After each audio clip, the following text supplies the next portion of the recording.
నమస్తే, welcome to our channel. మనతో పాటుగా స్టూడియోలో ఏపీ కమ్మ కార్పొరేషన్ డైరెక్టర్ అడిసిమేలి శ్రీనివాస్ గారు ఉన్నారు. వారిని అడిగి రామోజీరావు గారి వర్ధంతి సందర్భంగా ఆయన గురించి తెలుసుకునే ప్రయత్నం చేద్దాం. నమస్తే సార్. నమస్కారం అండి. సార్, మీడియా రంగంలో ఒక కొత్త అధ్యయనాన్ని సృష్టించి ఎంతో మంది యువతకు ఉపాధి అవకాశాలు కల్పించారు రామోజీరావు గారు. మరి ఈరోజు ఆయన 2వ వర్ధంతి, ఆయన గురించి ఏం చెప్తారు సార్? ఇప్పుడు ఈనాడు సంస్థలో రామోజీరావు గారు తెలుగు ప్రజలు విడదీయరాని సంబంధం అండి, బంధం అది. ఎందుకంటే సాధారణంగా మీడియా అనేటువంటిది ఫోర్త్ ఎస్టేట్ అంటారు. ప్రజల తరపున ప్రజల గొంతై నినదించాల్సిన అవసరం ఉంటుంది. అది ఆ పాత్రని ఖచ్చితంగా నెరవేర్చిన సంస్థ ఈనాడు సంస్థ. ఆ టీవీ కానీ, ఎంటర్టైన్మెంట్లో కానీ, న్యూస్ ఛానల్ విషయంలో కానీ, పత్రికల్లో కానీ 100% పాళ్ళు ఆ బాధ్యతని నెరవేర్తించారు నిజాయితీగా. ఇంకోటి ఏంటంటే వాళ్ళు స్టాండర్డ్ సెట్ చేసి పెట్టారు పత్రికల్లో కానీ, ఛానల్స్లో కానీ. దీని వెనక ఏదో ఒక సంస్థను నడిపిస్తున్నాం, వ్యాపార దృక్పథమా లేకపోతే వాళ్ళ అభిరుచి మేరక అనేటువంటిది కాకుండా బాధ్యతగా అదొక కర్తవ్యం అన్నట్టుగా చేస్తున్న పని మీద ఆసక్తి, ప్రవృత్తి, అది జనామోదం పొందాలి, ప్రజల తరపున చేయాలనేటువంటి ఆలోచన కూడా ఉండటం సంస్కారం. ఆ సంస్కారవంతమైన వ్యక్తులు ఆలోచించే విధానం. ఆయన చిన్నగానే ప్రారంభించాడు. ఆయన వ్యాపారం ఏదైనా సరే, మార్గదర్శి కానీ లేకపోతే ఈనాడు సంస్థ పేపర్ పెట్టిన చాలామంది ఆయన్ని విక్రిస్తారు రకరకాలుగా. సైకిల్స్ తిరిగిపోడి అయినా చిట్ ఫండ్లు అది ఖచ్చితంగా సైకిల్స్ తిరగకపోతే ఆ రోజుల్లో ప్రారంభంలో ఎక్కడి నుంచి వస్తే కార్లు అయ్యి జగన్మోహన్ రెడ్డి లాగా దుబ్బేయటానికి ఈనాడు నాన్న ముఖ్యమంత్రి అయితే ఉంటాయి. నిజంగానే ఆయన ఇటుక పేర్చుకుంటూ వచ్చాడు. ఆయన ఒక మహా సామ్రాజ్యాన్ని నిర్మించాడు. అది బాగా వేళ్ళు ఉనుకుని ఓడల దిగిన మర్రిలాగా ఆయన సామ్రాజ్యాన్ని విస్తరించాడు. దాని నీడన ఎంతోమంది బతికారు. చాలామందికి దారి చూపించింది, వెలుగుని పంచింది ఆ సంస్థలో. ఇవాళకి ఒక film studio, Ramoji film studio కానీ, ఈనాడు సంస్థలు ఏదైనా సరే వేలాది మంది ఉపాధి పొందుతూ ఉన్నారు. ఇంత సామ్రాజ్యం నిర్మించాలన్నా, ప్రజల్లో ఇంత నమ్మకం పొందగలగాలన్నా అది ఆషామాషిగా రాదండి. మీరు ఎవరినన్నా కొన్నాళ్ళు నమ్మించగలుగుతారు, కొన్నాళ్ళు విశ్వాసం పొందగలుగుతారు. కానీ శాశ్వతంగా దశాబ్దాల తరబడి ఒక సంస్థ ప్రజల విశ్వాసం పొందగలగడం అంటే అది ఆషామాషి విషయం కాదు. ఎందుకంటే మార్గదర్శి మీద రాజశేఖర రెడ్డి గారు ఒక రకంగా యుద్ధం చేశాడు, దాడి చేశాడు. యుద్ధం అంటారు దాన్ని, దాడి అంటారు దాన్ని. అలాగే ఉండేది అరుణ్ కుమార్ లాంటి అడ్డం పెట్టుకుని భయంకరమైన దాడి చేశాడు. ఆ సంస్థను బద్నాం చేయాలి, రామోజీరావు గారిని ఈదిలోకి వేడవాలి అనేటువంటి ఆలోచన చేశాడు. కానీ మార్గదర్శికి ప్రజలందరూ అండగా నిలబడి ఇది first of it's kind. Suppose ICICI bank లాంటి బ్యాంకు మీద చిన్న రూమర్ వస్తే మొత్తం డబ్బులు అన్ని డ్రా చేసేసుకోవాలని లైన్లో నిలబడ్డారు దేశం అంతా. వాళ్ళు అప్పటికప్పుడు ఏదో కింద మీద పడి అందుకున్నారు. అంటే ఊపిరి ఆడలేదు వాళ్ళకి. ఏదైనా సంస్థ మీద ఇలాంటిది వస్తే సాయంత్రానికి వెళ్ళాలి, నిధులకు వచ్చేస్తారు పాపం. అలాంటిది వీళ్ళు తట్టుకుని నిలబడగలిగారు. ప్రజలే మద్దతు ఇచ్చారు. పైగా అనేక సంక్షోభాలు ఆయనకు వచ్చినాయి. ఆయన ఏకంగా అరెస్ట్ చేసి తీసుకెళ్దామని చూశారు. పత్రికలో పెద్దల సభ గురించి ఏదో రాశారని చెప్పేసి ఆయన అరెస్ట్ చేయాలని ఎలాగన్నా విశ్వప్రయత్నం చేశారు. ఎప్పుడు కూడా ఆయన పత్రికలో కార్టూన్లు కానీ, వార్తలు కానీ నిరాధారంగా ఎప్పుడు ఉండి కాదు. అందులో కార్టూన్లు కూడా చాలా ఆలోచించే విధంగా, ఒక రకంగా చెప్పాలంటే వ్యంగ్యానికి ఆది అంతం లేదన్నట్టు ఉంటుంది. అందులో శ్రీధర్ గారు వేసేవాడు కార్టూన్, అసలు అన్బిలీవబుల్. అలాగే మార్గదర్శి అయినా, లేకపోతే హోటల్ వ్యాపారం అయినా, సినిమా డిస్ట్రిబ్యూషన్ అయినా, సినిమా నిర్మాణ రంగంలోనూ ఇవాళ కూడా ఓటీటీలు ఇవన్నీ నడిపిస్తున్నారంటే అది ఒక ఆ సంస్థకి మధ్యలో కొంతమంది చేరతారు డెఫినెట్గా. మీకు ఇక్కడ రామోజీరావు గారు ఆయన మీడియా జర్నలిజం స్కూల్ నుంచి అనేక మంది వచ్చారు. అదొక విశ్వవిద్యాలయం ఈనాడు సంస్థ అనేటువంటిది. అందులో అనేక మంది పనిచేసి బయటకు వచ్చారు, జర్నలిస్టులుగా, సీనియర్ జర్నలిస్టులుగా ఉన్నారు. సాధారణంగా ఒక మనిషికి మానవ నైజం ఎలా ఉంటుందంటే, ఒక చెట్టు నీడనిస్తుంది మీకు. కొన్నాళ్ళు పోయిన తర్వాత ఆ చెట్టు కొమ్మ నరుక్కుని వంట చెరుకుగా వాడుకుంటాడు మనిషి నైజం అది. అలాగా అందులోంచి బయటకు వచ్చి ఆయన మీద విషయం చిమ్మిన వాళ్ళు ఉన్నారు. అక్కడ క్రమశిక్షణకు తట్టుకోలేక, అక్కడ ఉండలేక బయట పారిపోయిన వాళ్ళు ఉంటారు. కొంతమంది పారిపోయి దాని మీద బురద చల్లుతారు. అలా చాలామంది ఉన్నారు. ఇంకోటి ఏంటంటే అక్కడ ఆ డిసిప్లిన్ ఉండబట్టే ఆర్థిక క్రమశిక్షణ కూడా ఉంటుంది. నీకు 1వ తారీఖు వచ్చినప్పుడు జీతం ఇస్తారు పర్ఫెక్ట్గా. నీ నుంచి పని కూడా అలాగే ఆశిస్తారు. నువ్వు గాడిదలా అటు ఇటు తిరుగుతామంటే ఊరుకోరు. ఇలాంటివి అనమాట. అది నచ్చతావు చాలామందికి. అలా చాలామంది బయటకు వచ్చి మాట్లాడారు. అనేక సంక్షోభాలు ఎదుర్కొన్నాడండి ఆయన. మరి ఆయన ఒక పత్రికే కదా, ఆ పత్రికకి ఇలాగ డిసిప్లిన్గా ఉండి ఆయన పత్రికని వ్యాపారాన్ని పెంచుకుంటం వల్ల తల్లి కూడటం ఊరికి ఉపకారమా, తన వ్యాపారం పెరిగింది కదా, ప్రజలకి ఏంటి మేలు అని అనొచ్చు ఎవడన్నా. డెఫినెట్గా విలువలతో కూడిన సంపాదకీయం, విలువలతో కూడిన జర్నలిజం, విలువలతో కూడిన పత్రికా నిర్వహణ అనేటువంటిది కత్తి మీద సోమండి. చూడటానికి ఆయన ఏదో ఒక రాజకీయ పార్టీ పక్షం వహించడం అనిపిస్తుంది, కానీ ఆయన ఎవరి పట్ల ఉపేక్షించడం. సార్, రాజకీయ పక్షాన్ని ఉన్నా సరే ఆయన తెర వెనుక నడిపించినటువంటి రాజకీయం వేరు అని చాలా మంది చెప్తారు. నిజంగానే పరోక్షంగా పాల్గొన్నారంట. ఉండదండి, ఎవరంటారండి. ఇప్పుడు ఆ అపోహ ఉంటుంది, వాళ్ళు ప్రిడిక్షన్ ఉంటుంది. ప్రభుత్వం తప్పుదారులు నడుస్తుంటే మీరు ఎలా తప్పుదారులు నడుస్తున్నారు, ప్రతిపక్షంలో ఉన్నా సరే కొన్ని రాజకీయ పార్టీలు కానీ సూచనలు చేస్తాడు. మీరు మీ పార్టీ ఇలాగా చెడిపోతుంది, ఇలా కాదు, ఎవరికైనా చెప్తాడు ఆయన. అది పాటించిన వాళ్ళు మళ్ళీ సెట్ అవుతారు. అది వాళ్ళ వెనకాల ఈయన కాసుకున్నాడు, ఈయన రాజకీయం తిప్పాడు అంటారు. ఇప్పుడు సాధారణంగా రాజకీయ పార్టీలు పత్రికాధిపతులు సహాయం కోరతాయి. అందరూ కలుస్తారు. జగన్ కూడా వెళ్ళి కలిసి వచ్చాడు ఆయన్ని. అంత వైరమని అతను ఎంత ఇబ్బంది పెట్టాలి వచ్చిన. ఎలా కోరతాయి? మేము చేస్తాం, ప్రభుత్వాలు కలిస్తే మేము చేస్తున్న కార్యక్రమాలను ప్రజల్లో తీసుకెళ్ళండి, కొంచెం మాకు సపోర్ట్ చేయండి అని అడుగుతారు. అలాగే ప్రతిపక్షంలో ఉన్నప్పుడు మా పోరాటాలని ప్రజలకు అందించండి. వాళ్ళు చేసి పోరాటాన్ని, ఇప్పుడు నువ్వు ఎంత పోరాటం చేసినా మీడియాలో రాలేదనుకో, ప్రజలకు తెలియదు కదా. నువ్వు పోరాటం చేస్తున్నావు, నువ్వు ఒక వ్యక్తి ఉన్నావు, వాళ్ళ కోసం నువ్వు మాట్లాడుతున్నావు. ఇప్పుడు మీరు నాకు ఈ అవకాశం ఇవ్వకపోతే నేను మాట్లాడేది ఎవరికైనా ఏం తెలుస్తుంది? అలాగనమాట. సహజంగానే దాన్ని రాజకీయ పార్టీలు ముడేస్తాయి. అయితే ప్రతి రాజకీయ పార్టీకి ఒక పత్రికో లేకపోతే మీడియా సంస్థ ఉండటం అనేటువంటిది ఇప్పుడు మారింది. వాళ్ళ వైఖరి చూస్తే వాళ్ళ వైపున మాట్లాడుతున్నారు అనిపిస్తుంది. ఈనాడు ఎప్పుడు అలా లేదండి. సార్, మరి పరోక్షంగా రాజకీయాల్లో పార్టిసిపేట్ చేయకపోతే దిగ్గజ రాజకీయ నేతలందరూ కూడా రామోజీరావు గారిని ఎందుకు టార్గెట్ చేశారు? టార్గెట్ చేస్తారు, ఎందుకంటే టార్గెట్ చేస్తారు, మళ్ళీ ఆయన శరణ వేడతారు. ఇప్పుడు ఏమవుద్దంటే ఆయన నిర్మోహమాటంగా ఉంటాడు. జగన్మోహన్ రెడ్డి గారు ఉన్నాడు, ఆయన పరిపాలన అంతకుముందు కాంగ్రెస్ పరిపాలనలో ఉన్న టీడీపీ ఉన్నప్పుడు రాజశేఖర రెడ్డి గారు పాదయాత్ర చేస్తే టీడీపీకి వ్యతిరేకంగా బ్రహ్మాండంగా కవర్ చేశారు. అప్పుడు టీడీపీ తప్పులు చేస్తే చీల్చి చెండాడేశారు వాళ్ళు. ఇప్పుడు ఇవాళకి కూడా వాళ్ళు రాస్తారు కదా తప్పులు చేస్తుంటే. చాలా వరకు వీళ్ళు బయటపెట్టిన స్కామ్లే ఉంటాయి. అది ఎవరినో ఒక ఆఫీసర్ పొరపాటు చేస్తుండే, ఇది నేను పొరపాటు చేస్తున్నాడు అని చెప్పి చిన్న పేపర్లు వచ్చేస్తుంది. నిన్న మొన్న అలాగ వచ్చింది కూడా. అయితే ఇక్కడ ఆ విలువలతో కూడిన రాజకీయం చేయటం వల్ల ఎక్కడ ఎవరికి తలవంచకుండా ఎవరి వైపు మొగ్గకుండా ఉన్నాడు. కాబట్టి అసలు సిస్సలు దమ్మున్న పత్రికాధిపతిగా ఆయన్ని మనం మెచ్చుకోవచ్చు. చాలామంది దమ్మున్నాడు అని చెప్పుకుంటారు, కానీ అసలు సిస్సలు దమ్మున్నాడు ఇతనే. ప్రాంతీయవాదాలు కానీ లేకపోతే భాషాభేదాలు కానీ రాజకీయపరమైన అభిమానాలు కానీ లేకుండా ఉండే విలువలున్న వ్యక్తి అతను. ఈవెన్ కేసీఆర్ గారికి తెలంగాణ వాదానికి సమర్థించాడు ఆయన. అందులో న్యాయం ఉన్నప్పుడు ఆ పోరాటానికి సమర్థించారు, అంతే తప్ప అడ్డుగోలుగా మాట్లాడితే వ్యతిరేకించారు. ఇలాగనమాట. టీడీపీలో కూడా చంద్రబాబు నాయుడు గారిని అనేక సార్లు విమర్శించేశారు. రామారావు గారిని విభేదించాడు, రామారావు గారిని విమర్శించాడు. ఇది ఆ పత్రిక బాధ్యత. అది ఆ ప్రభుత్వంలో ఉన్న పొరపాట్లు జరిగినా, పార్టీల్లో తప్పులు జరుగుతున్నా చీల్చి చెండాడడం అనేటువంటిది పత్రికల బాధ్యత. ఆ బాధ్యత నెరవేర్చాడు. అప్పుడు అది మీకు మీకు అనుకూలంగా ఉంటే మీకు నచ్చుతాడు, అనుకూలంగా రాస్తే వ్యతిరేకంగా ఉంటుంది. కానీ రాజశేఖర రెడ్డి గారు ఏంటంటే ముందు జాగ్రత్తగా అతను అధికారంలోకి వచ్చిన తర్వాత అతను పొరపాట్లు ఏం చేయబోతున్నాడో ఆయనకు తెలుసు. ఎలా దోచు తినేయాలో, ఎలా సర్దేసుకోవాలో తెలుసు. దాని మీద రాయకుండా ఉండాలంటే ముందుగానే ముద్రేసేయాలి వాళ్ళకి. అందుకని ఆంధ్రజ్యోతికి ఈనాటికి 6 పత్రికలు అన్నాడు. ఆయన వాళ్ళ మీద ఏం చేసి, వీళ్ళు మన వాళ్ళు కాదురా బాబు, వీళ్ళు అటేపుని మనం ఏం చేసిన వాళ్ళు వ్యతిరేకంగా రాస్తారని చెప్పాడు. వాళ్ళు వ్యతిరేకమే రాస్తారు, ఏం రాస్తారు, వీళ్ళు చేసే అవతావకలని రాస్తారు వాళ్ళు. ముందుగానే ఒక ఇంటి ఇచ్చేసాడు, వాళ్ళు వ్యతిరేకంగా రాస్తారు మనకు ముందు జాగ్రత్త చేరికే చెప్పేసాడు అనమాట. వాళ్ళు మనకు వ్యతిరేకంగా రాస్తారు, ఆ 2 పత్రికలు మనమే కాదన్నాడు. అంటే అక్కడ ఏమైంది, సగం జనం వాళ్ళు నిజాలు రాసిన చాలామంది నమ్ముతారు. ఇటు రాజశేఖర రెడ్డి గారు చెప్పాడు, ఈ పార్టీ మన మనుషులు కాదు, వాళ్ళు మనకు వ్యతిరేకంగా రాస్తారు అని ముందు జాగ్రత్తగా అతను షీల్డ్ తీసుకున్నాడు అన్నమాట. వాళ్ళు అలాగే అతను అధికారంలో రావడానికి కారణం వాళ్ళే.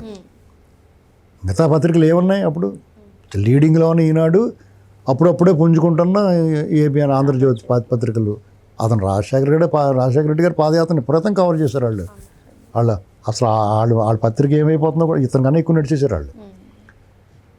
ఇలాగా ఆయన అనేక ఒడిదుడుకులు, ఆయన కూడా అన్ని వ్యాపారాలు విజయవంతం లేదు. కూల్ డ్రింక్స్ వ్యాపారంలోకి వెళ్తే అది దెబ్బతింది. అలా 2-3 ప్రియా పచ్చళ్ళు ఉన్నాయి, సక్సెస్ అయ్యింది. దాని మీద బోళ్ళని కామెంట్లు చేశారు. ఇప్పుడు ఏదన్నా కామెంట్ చేయడానికి ఏముందండి, ఇప్పుడు బురద చల్లడానికి ఏముంది? ఇప్పుడు ఉండదు అరుణ్ కుమార్ మార్గదర్శనం బురద చల్లదా ఇవాళకి ఆయన చనిపోయినా కానీ వదిలిపెట్టకుండా ఆయన మీద కేసు పెట్టి ఆయన అనారోగ్యం పాలై ఉంటే హాస్పిటల్లో ఉంటే కూడా ఆ ఫోటోలు రిలీజ్ చేయకూడదు. ఆ ఫోటోలు రిలీజ్ చేసి ఆయన విచారణ చేస్తున్నట్టు ఎంత వికృతంగా చేశారంటే క్రూర స్వభావాన్ని బయటపెట్టుకున్నాడు జగన్మోహన్ రెడ్డి. ఇక్కడ ఆయన ఒకటండి, ఆయన వాలిబన్ అంటే వీరుడు. తమిళ్లో వాలిబన్ అంటే వీరుడు. ఉలగం చుట్టూ వాలిబన్ అంటారు, లోకం చుట్టూ వీరుడు అంటారు. ఎంజీఆర్ గారి సినిమా ఉంటుంది. అలాగా ఈయన పత్రికా రంగంలో వాలిబన్ వీరుడు. ఆయన తన సామ్రాజ్యాన్ని ఎలా నిర్మించుకున్నాడో, దాన్ని ఎలా కాపాడుకున్నాడో, ఎలాంటి కష్టం సంక్లిష్ట సమయాలు వచ్చినా ఎదుర్కొన్నాడో, ఒడిదుడుకులను ఎదుర్కొన్నాడు, కష్టాలని నష్టాలని. మీకు ఇక్కడ రామోజీ ఫిల్మ్ సిటీ ఉంది కదా, ప్రభుత్వం దగ్గర నుంచి 1 ఎకరం తీసుకోలేదు ఆయన, అన్నీ కొనుక్కున్నాడు. దానికి ఏమంటాడు, సాగుగా కొనేసుకుంటే ఎవడిచ్చేస్తాడో సాగుగానే. అక్కడ రేటు ఏ రేటు ఉంటే ఆ రేటుకి అయితే బలవంతంగా తీసుకుంటామా? ప్రభుత్వాలే తీసుకోలేకపోతున్నాయి కదా బలవంతంగానే. ఆ విషయంలో ఆయన్ని ఆ భూముల విషయంలో ఇప్పుడు ఇక్కడ హైదరాబాద్లో రామోజీ ఫిలిం సిటీ ఉన్న భూములన్నీ ఆయన సొంతం. ఎకరం 10,000 పెట్టి కొన్నాడో, 10 లక్షలు పెట్టి కొన్నారో, 10 కోట్లు పెట్టి కూడా కొన్నారు. అర్థమైందండి. ఆ కాలక్రమంలో డెవలప్ అయ్యి రేట్లు పెరిగినప్పుడల్లా కొనుక్కుంటూ వచ్చారు. ఇవాళ వేలాది మందికి ఉపాధి లభిస్తూ ఉంది అక్కడ. ఈ సామ్రాజ్యాన్ని ఆయన ఎంత విస్తరించినా ఆయన మూలం ఏదైతే ఉందో పత్రిక 75లోనే ఎప్పుడో ప్రారంభించారు ఆ పత్రికని. 74లో 75లో అది ఏనాడు డీవియేషన్ రాలేదు. ఆ పత్రిక మీకు రాజకీయంగా అస్వస్థత పాలైన రాజకీయాలకి శస్త్రచికిత్స చేసేవాళ్ళు. రామోజీ గారి విశేషం ఏంటంటే, రాజకీయంగా నిరంకుశంగా నాకు తిరుగులేదు, నన్ను మించిన వాడు లేడు రాజకీయాల్లో నియంతృత్వంగా వ్యవహరిస్తే వాళ్ళకి ఆపరేషన్ చేసి కుట్లేయటం మానేస్తాడు. అర్థమైందండి. ఆపరేషన్ చేసిన తర్వాత కుట్లేయటం మానేస్తే ఏమైపోతాడు? ఎవడన్నా పీగులన్నీ ఎతలకు వచ్చేస్తాయి. అలాగనమాట. అంత కటువుగా కఠినంగా నగ్న సత్యాలని ప్రజల ముందు పెట్టేస్తారు. ఇవాళకి కూడా మీకు ఏ గ్రామం అన్నా చూసుకోండి, ఈనాడు పేపర్ని కూర్చుని చదివి టీవీలో డిబేట్లు పెట్టుకుంటారు కదా, అలాగా 25-30 సంవత్సరాల నుంచే అది డిబేట్ జరుగుతూ ఉంటుంది ఈనాడు పేపర్ చదివిన తర్వాత. మీకు సూర్యుడు రావటం ఆలస్యం అవుద్దాం, ఎప్పుడన్నా మబ్బులేసి వర్షాకాలం వచ్చి మబ్బులేసి వానొచ్చి వాతావరణం సూర్యుడు రావటం ఆలస్యం అవుద్దేమో, కానీ ఈనాడు పేపర్ పొద్దున్న 5 గంటలు రావటం ఆలస్యం అవుతుంది. మీ వాకిట్లో కళ్ళాపి నీళ్ళు చల్లకముందే మీ వాకిట్లో ఈ అక్షరాలు జల్లుతాడైనా మీరు హ్యాపీగా పొద్దున్నే లేచేటప్పుడు మీ పేపర్ ఉంటుంది అక్కడ. దీన్ని ఇయర్స్ టుగెదర్ అంత దాని డిసిప్లిన్, ఇన్ని వేల మంది డిస్ట్రిబ్యూటర్లు, ఇన్ని లక్షలాది పత్రికల్లో డిస్ట్రిబ్యూషను, అది అంత క్రమశిక్షణగా దాన్ని ఆ సిస్టమ్ ఏర్పాటు చేయడం మాట్లాడండి ఎంత ఇది ఉండాలి. అంటే నేను ఒక్క దాంట్లో చెప్తాను, ప్రతి అంశంలోనే అలాగే ఉంటాను జాగ్రత్తలో. ప్రతిరోజు పేపర్ చదివి printed and published by Ushodaya art printers అన్న వరకు కూడా ఆయన చదివి ఎక్కడన్నా ఒక్క అక్షరం పొరపాటు పడితే కూడా ఆయన చూసుకుంటాడు. దాని వెంటనే వాళ్ళతో మాట్లాడతాడు. ఆయన బతుకున్నంతకాలం దాని మీద శ్రద్ధ వహించాడు. కాబట్టి ఆయన ఒక స్టాల్వార్ట్ అయ్యాడు, లెజెండరీ. ఒక రాజకీయ నాయకుడి కంటే, ఒక మామూలు పత్రికాధిపతి కంటే కూడా ఎక్కువ స్థానాన్ని ప్రజల గుండెల్లో ఒక పత్రికాధిపతి అంత అలాగా ప్రజల గుండెలో స్థానం సంపాదించుకోవాలంటే ఆసామాషిగా ఏదో దొబ్బేసి పేపర్ పెట్టేసి నేను అదే అని చెప్పేసి స్టూడెంట్ డే టు డే తప్ప అన్ని అబద్ధాలు రాస్తే వాళ్ళు పెద్దవాళ్ళు ఎవరో. దాంట్లో నిజాలు ఉండాలి, ప్రజల విశ్వాసం ఉండాలి, నమ్మకం ఉండాలి. అలాంటి పరిస్థితి. ఇంకోటి ఏంటంటే వాళ్ళ మెయిన్ బేస్ అని పెట్టుకున్నాడు విశ్వసనీయత, వివరణ, భాష. ఆ పేపర్లో కానీ మీడియాలో కానీ ఇవన్నీ చాలా ప్రత్యేకంగా ఉంటుంది. ఇంకోటి ఆయన సంపాదకీయం రాసేవాడు, ఖచ్చితంగా అది చీరేసి ఉప్పు కారం అంటించినట్టు ఉంటుందండి. ఎవరికైతే అది ఇబ్బంది కలిగిస్తుందో వాళ్ళకి ఇది మాత్రం నిజం. ఇలాంటివన్నీ ప్రత్యర్థులకి కొంచెం ఇబ్బంది కలుగుతుంది. అది రామారావు గారి మీద కూడా కార్టూన్లు వేశారు. ఎవరిని ఆయన బారి నుంచి ఎవడో తప్పించుకోలేదు.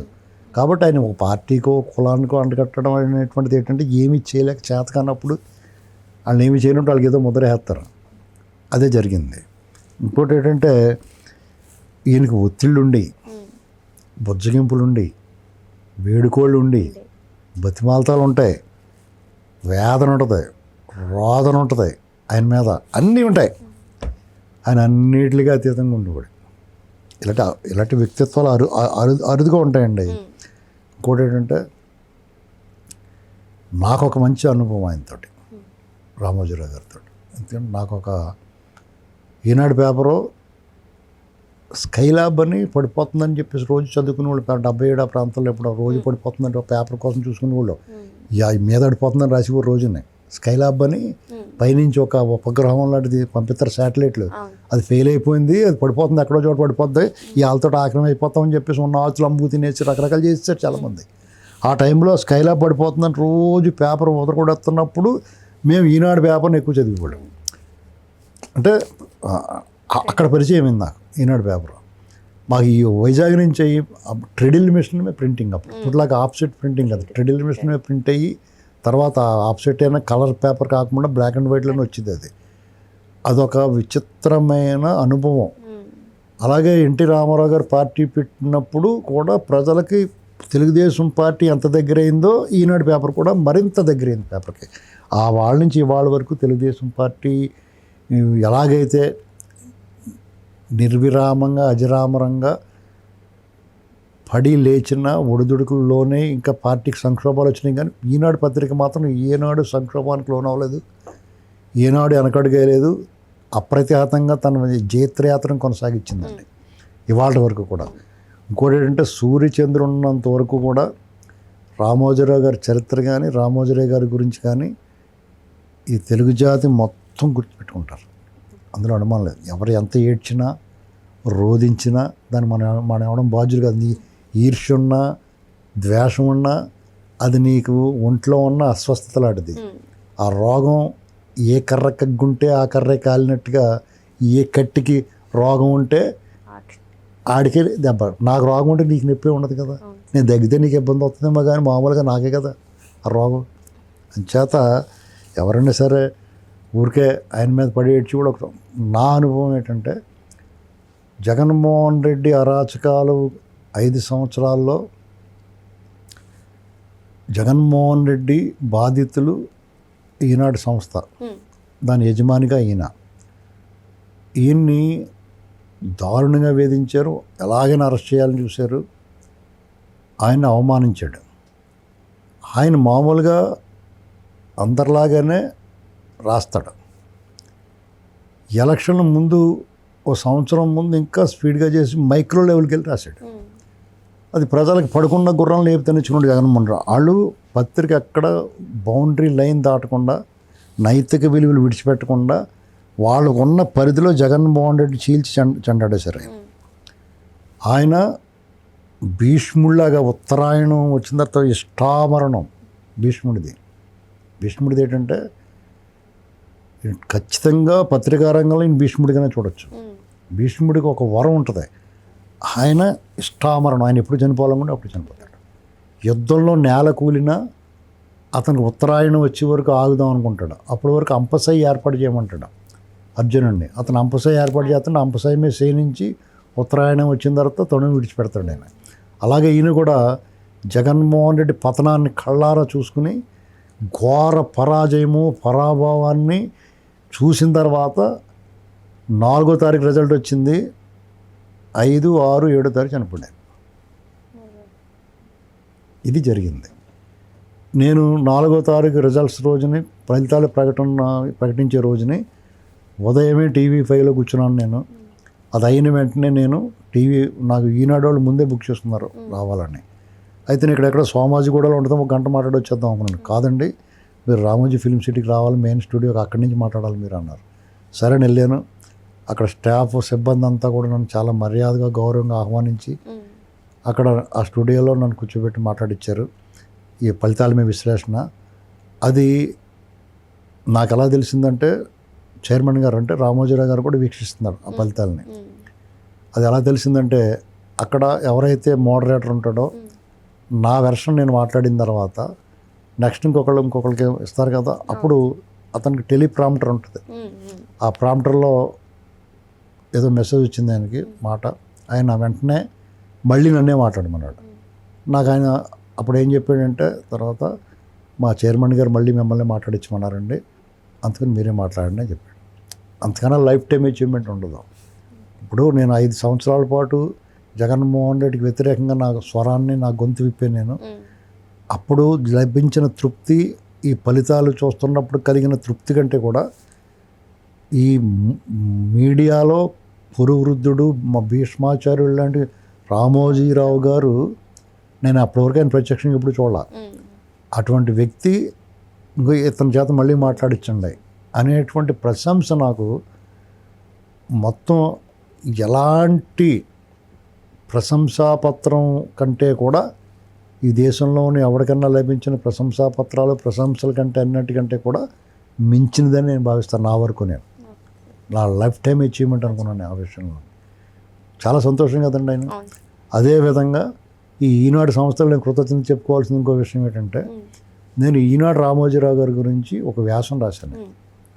ఆయన మీద వీళ్ళ దాడి అది చూసి, వీళ్ళందరూ చేసే దాడి చూసి ఆయన్ని ఈ పచ్చళ్ళ విషయంలో, ప్రియా పచ్చళ్ళ విషయంలో గట్ట ఏకపక్షంగా అందరూ కూడా దాడి చేస్తూ ఉన్నారు. ఆయన దగ్గర పనిచేసిన వాళ్ళు కూడా బయటకు వచ్చి, అప్పుడు నేను ఆయన మీద ఒకటి రాశాను, నేను ఒక వ్యాసం రాశాను.